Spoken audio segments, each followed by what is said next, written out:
नमस्कार, आपको स्वागत है न्यूज नेटवर्क में और आपके साथ मैं हूं समीक्षा दीक्षित। सबसे पहले तो आप सभी को न्यूज नेटवर्क की तरफ से महाशिवरात्रि की हार्दिक शुभकामनाएं।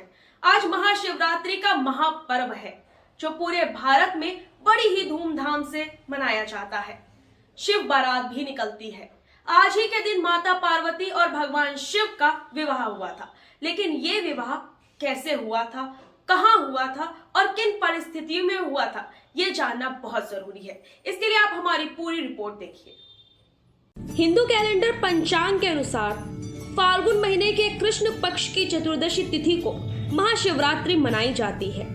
बाकी अन्य महीने के कृष्ण पक्ष की चतुर्दशी को मासिक शिवरात्रि मनाई जाती है। महाशिवरात्रि आज 1 मार्च दिन मंगलवार को है। अब प्रश्न ये उठता है कि महाशिवरात्रि आखिर क्यों मनाई जाती है? इस दिन शिव की पूजा ही क्यों होती है? महाशिवरात्रि को भगवान शिव से जुड़ी 3 महत्वपूर्ण घटनाएं हुई थी। इस वजह से इस दिन शिव पूजा को महत्व देते हैं। आइए जानते हैं महाशिवरात्रि से जुड़ी उन 3 घटनाओं के बारे में। शिव पुराण के अनुसार महाशिवरात्रि के दिन सदाशिव सबसे पहले शिवलिंग रूप में प्रकट हुए थे। माना जाता है कि इस दिन ही भगवान शिव का ज्योतिर्लिंग प्रकट हुआ था। उस दिन फाल्गुन माह के कृष्ण पक्ष की चतुर्दशी तिथि थी। इस वजह से हर साल फाल्गुन कृष्ण चतुर्दशी तिथि को महाशिवरात्रि मनाते हैं।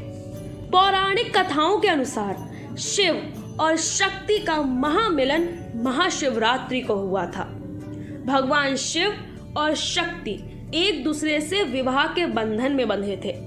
वैरागी शिव वैराग्य छोड़कर गृहस्थ आश्रम में प्रवेश किए थे। इस वजह से कई स्थानों पर महाशिवरात्रि के अवसर पर शिव बारात भी निकाली जाती है। इस दिन शिव भक्ति शिव पार्वती का विवाह भी संपन्न कराते हैं। धार्मिक मान्यताओं के अनुसार शिव और माता पार्वती का विवाह कराने से वैवाहिक जीवन की समस्याएं दूर होती हैं। पौराणिक कथाओं के अनुसार महाशिवरात्रि के दिन ही देश भर में ज्योतिर्लिंग प्रकट हुए थे, जो कि 12 ज्योतिर्लिंग हैं। सोमनाथ ज्योतिर्लिंग, मल्लिकार्जुन, महाकालेश्वर, ओमकारेश्वर, केदारनाथ, भीमाशंकर, विश्वनाथ, त्र्यंबकेश्वर, वैद्यनाथ, नागेश्वर, रामेश्वर और कृष्णेश्वर ज्योतिर्लिंग हैं। इन 12 ज्योतिर्लिंगों के प्रकट होने के उत्सव के रूप में भी महाशिवरात्रि मनाई जाती है और भगवान शिव की पूजा की जाती है। अब कई लोगों के मन में ये सवाल भी उठता होगा कि आखिर माता पार्वती और भगवान शिव का विवाह हुआ कहाँ था?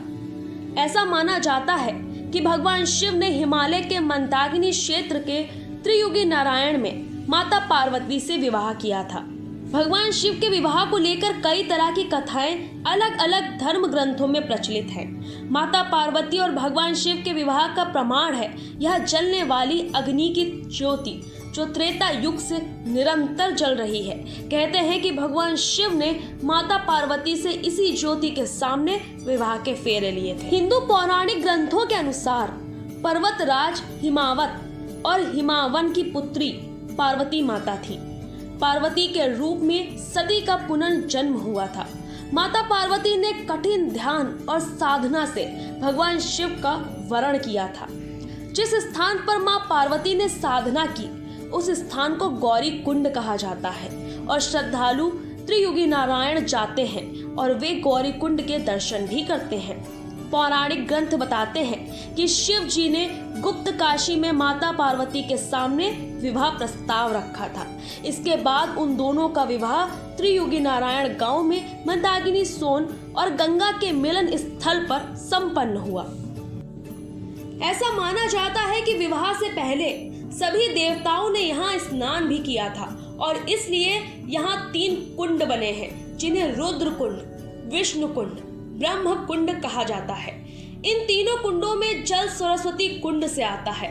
सरस्वती कुंड का निर्माण विष्णु की नासिका से हुआ था और इसलिए ऐसी मान्यता है कि इन कुंड में स्नान से संतानहीनता से मुक्ति मिल जाती है। तो आपने देखा कि भारत में महाशिवरात्रि क्यों मनाई जाती है। यह त्योहार बड़ी ही धूमधाम से पूरे देश में मनाया जाता है। न्यूज नेटवर्क की यही शुभकामनाएं हैं कि महादेव की कृपा आपके ऊपर बनी रहे।